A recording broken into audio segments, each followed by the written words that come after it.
Salut à toi et bienvenue dans la classroom de KLCS, c'est le volet numéro 4. Je dis bien le numéro 4.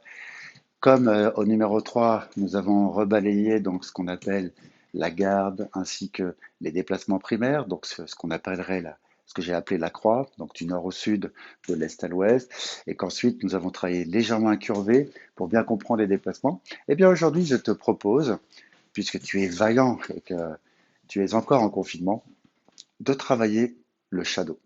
Alors le shadow, quel que soit ton niveau, que tu viennes de commencer ou que tu sois un expert, le shadow est un des fondements également de notre discipline parce que j'ai remarqué avec le temps que c'était grâce au shadow que l'intégralité de mes mouvements s'installait durablement et avec efficacité et surtout avec le poids de corps et équilibre. L'équilibre, c'est un vrai sujet, un véritable sujet. Pour être en équilibre, il faut être toujours dans une certaine stabilité.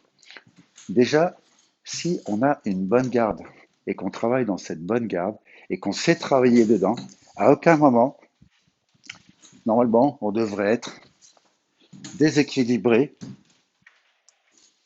puisque là, on est dans la maîtrise totale et entière de notre corps en fonction de tous ses poids et de tous ses contrepoids.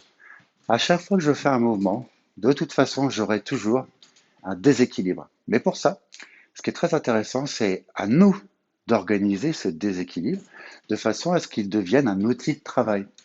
Ok? Je sais que c'est pas toujours facile à suivre, mais vous allez comprendre où je veux revenir. Alors, quel que soit ton niveau, je disais bien, que tu viennes de débuter ou non, le shadow, on va toujours le commencer par des déplacements avec un coup de poing direct vers l'avant, un coup de poing direct bras avant, vers l'arrière, vers ta gauche, vers ta droite. Pas très important le sens, le principe, c'est qu'il y ait les 4 points cardinaux. Donc ici, dans un premier temps, une gauche en avançant. Là, je viens de faire une gauche en reculant. Et hop, je peux donner des petits coups de pied. Très bien. Ensuite, je fais une gauche sur ma gauche. Je fais une gauche sur ma droite. Et déjà, on a un premier pavé sur les 3 imposés du shadow où on a déjà travaillé le premier pavé. Alors ce premier pavé, il est important que je revienne dessus parce que du coup, autant faire un déplacement sans donner un coup de poing, c'est assez simple. Maintenant, faire un déplacement en donnant un coup, c'est un peu plus compliqué. Alors, si on va vers l'avant, donc je me mets exprès dans ce sens-là, je ferai toujours partir de toute façon, quel que soit le sens où nous allons, le point en premier. Ça, c'est aussi un des principes de notre discipline. Donc, pour que tu puisses bien le voir, ici, je fais partir le point et je fais mon déplacement. Donc ici, hop, ici, hop. Et maintenant, pour que tu puisses voir avec mes jambes, ici, point est parti, déplacement. Point est parti, déplacement. Point est parti, déplacement. Point est parti, déplacement. Point est parti, déplacement. OK? Si je vais maintenant de ce côté-là, point parti, déplacement. Point parti, ici, déplacement. Donc, ce sera toujours un départ du point suivi du déplacement. En fait, nous sommes à l'opposé de ce que les boxeurs font. Les boxeurs vont plutôt privilégier donc une grosse puissance, même s'ils sont très rapides. Il faut rappeler quand même qu'il faut un certain nombre d'années avant de maîtriser la boxe. Euh, mais en tout cas, ils vont faire d'abord partir l'épaule en général, ensuite le bras, et il y aura le déplacement qui va se faire plus ou moins en même temps.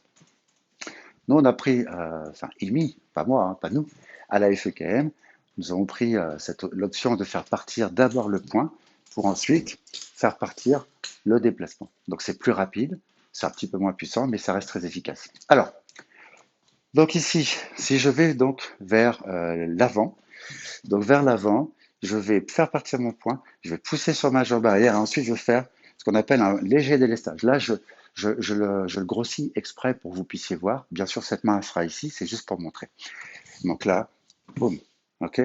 Si maintenant je vais vers l'arrière, donc je fais exprès d'être de profil, je fais partir mon point, et là maintenant je vais rechercher une grosse stabilisation. Vous voyez, hop, grosse stabilisation sur ma jambe d'appui pour permettre à ma jambe qui correspond à mon point de frapper avec le poids de corps.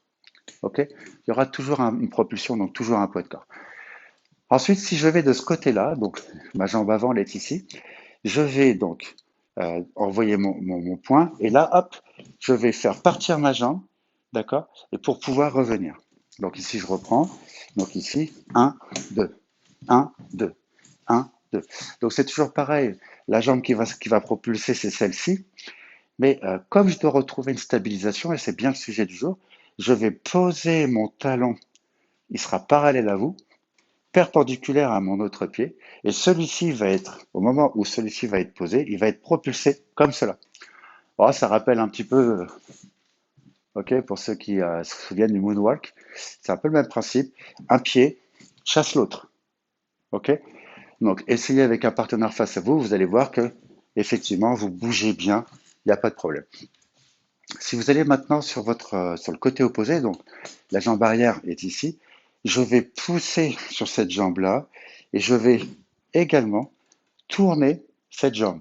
C'est-à-dire que ici, je tourne pour pouvoir frapper. Encore. Donc je suis ici, boum, et je reviens. Donc là, on a vu les 4 points cardinaux. Comment frapper? Je suis conscient que j'ai été rapide, mais on y reviendra. Ensuite, dans le shadow, il y a une deuxième partie. Ce sont les coups de pied en pas chassé. Alors d'abord, rapidement, nous allons revenir sur ce qu'est un pas chassé. Je vous montre ce qui n'est pas un pas chassé. Un pas chassé, ce n'est pas ça. D'accord? Donc là, le pied est passé devant l'autre. Ça, c'est un grand pas de géant qui ne va pas du tout m'être utile, surtout face à un partenaire qui va être rapide. Ici, un pas chassé, c'est un pied qui chasse l'autre. Un pied qui chasse l'autre. Boum, un pied qui chasse l'autre. Tac, tac. Un peu comme ce jeu de billes, hein, j'en ai déjà parlé. Vous lâchez une bille, boum, la bille part. Donc c'est un peu ça. Donc un pied qui chasse l'autre, ni plus ni moins. Ça, c'est le coup de pied direct que nous avons revu tout à l'heure.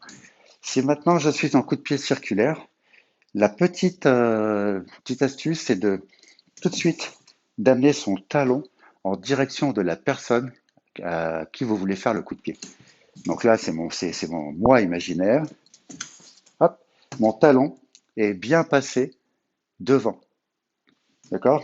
Ici, il a tourné. Et pour ça, en fait, je vais tout de suite présenter mon talon dans mon déplacement. Et je vais me mettre sur l'avant du pied. Donc l'avant du pied, c'est la partie là, qui va vous permettre de faire cette rotation. Parce que sinon, vous ne pouvez pas faire la rotation si votre talon est collé. Ça, c'est le coup de pied numéro 2. Coup de pied numéro 3. Pareil, le coup de pied de côté, mon talon est passé. Coup de pied numéro 4. Circulaire arrière, pareil, mon talon est passé au moment du coup de pied.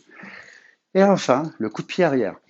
Le coup de pied arrière ici, pareil, mon talon est passé. Et la différence avec les deux coups de pied tout à l'heure, c'est que mon buste va aller vers mon avant. Ok, je reprends. Donc ici, en même temps, je veux donner une frappe. Là, elle y est. Ok? Donc nous avons rebalayé les 5 pas chassés. On y reviendra. Maintenant, on va faire les pas glissés. Il y a une vraie différence entre un pas chassé et un pas glissé. Ça se joue à quelques centimètres. La distance n'est pas la même avec un partenaire. Donc si je suis en garde, tac, là j'ai fait un pas glissé pour lui donner un coup de pied génital. Ensuite ici, là j'ai fait un petit pas glissé, je suis passé de là à là avec un coup de pied circulaire. Ici, un coup de pied de côté. Et enfin, un circulaire arrière. Je résume. Le shadow, c'est 3 blocs. D'abord bloc 1, coup de poing direct. Coup de poing direct. Bien sûr, vous pouvez mettre des coups de pied. Coup de poing direct, coup de poing direct. Ok, j'ai fait mes 4 coups de poing direct. Ensuite, je fais premier, là. Deuxième, c'est un circulaire. Troisième, côté. Et quatrième, circulaire arrière. Cinquième, coup de pied de côté. Là, j'ai fait mon bloc numéro 2, c'est-à-dire les 5 coups de pied pas chassés. Maintenant, coup de pied glissé euh, direct, coup de pied glissé circulaire, pardon, coup de pied glissé côté, circulaire arrière. Et nous en avons terminé pour cette session. Donc nous avons revu et revisité le shadow. Je vous dis à bientôt. Merci de nous suivre. N'hésitez pas à liker sur la page Facebook et retrouvez-nous dans la prochaine vidéo. À très bientôt.